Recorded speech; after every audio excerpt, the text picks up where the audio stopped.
My name is David Maraniss, and I'm at one of my favorite places in the world, a bookstore. And I'm going to talk about a few of the books, of the many hundreds of books that I love. The first one is very meaningful to me. It's Common Ground by J. Anthony Lucas, Tony Lucas. It's about the busing crisis in Boston in the 1970s, looking at it from several different angles, from some of the young people who were bused, from a black and white perspective, from the perspective of a judge involved in it. And it really was a role model for me. Probably the most important book I've written is called They Marched into Sunlight, about the Vietnam War. And as I was putting that together, because it's about very different worlds that were about the same thing, the anti-war movement and a battle in Vietnam, I can't tell you how much Common Ground sort of helped pave the way for me in understanding the way you can use narrative to weave different stories together and turn them into a coherent whole. So this book has a special place in my bookshelf.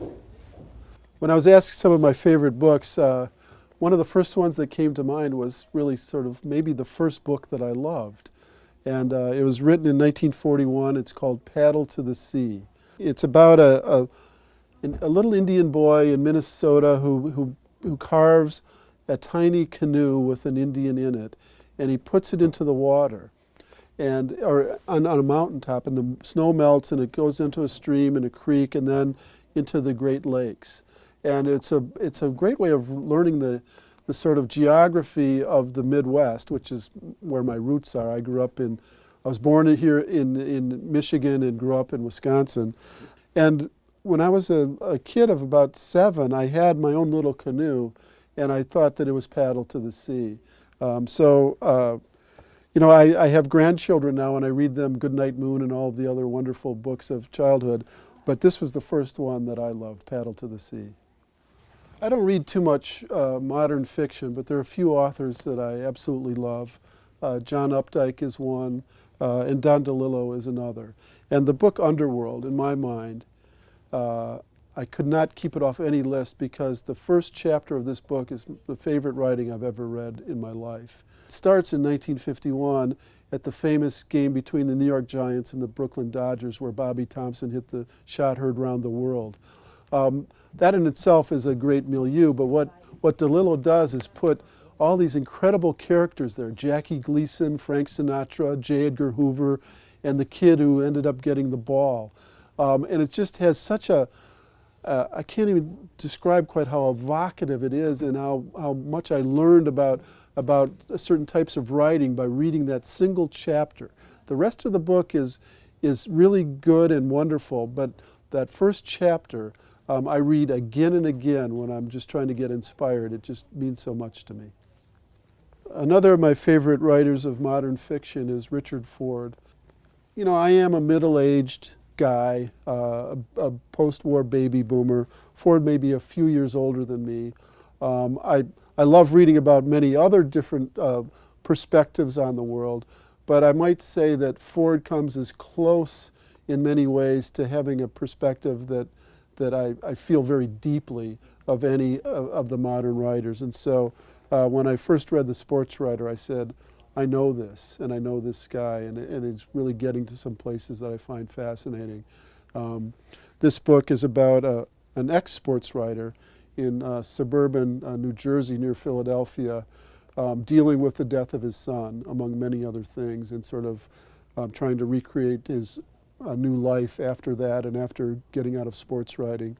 But the verisimilitude of his writing, the reality of it, I just find very powerful. This is a collection of essays by George Orwell.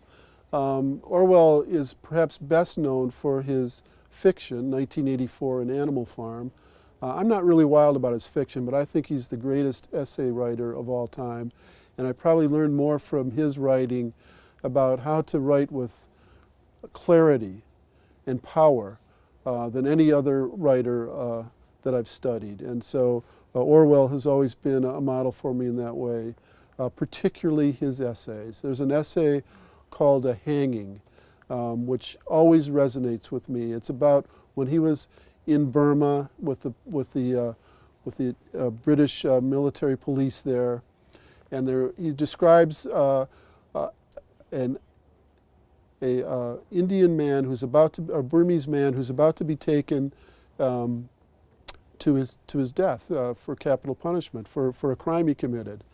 And in the discussion, Orwell writes about how he sees this little man being held by two policemen on either side, walking toward the hanging, and the man's walking by, and there's a little puddle in the way between him and the gallows.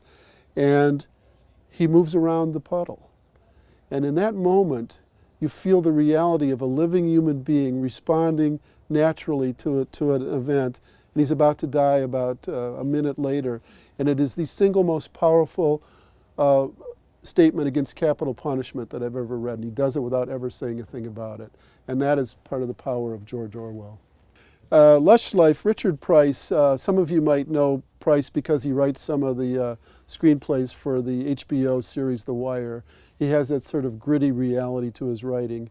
Again, I don't read that much fiction, but I took this book on a trip I was making out to Hawaii in April to do some research on Barack Obama, and I couldn't quite finish it on the plane.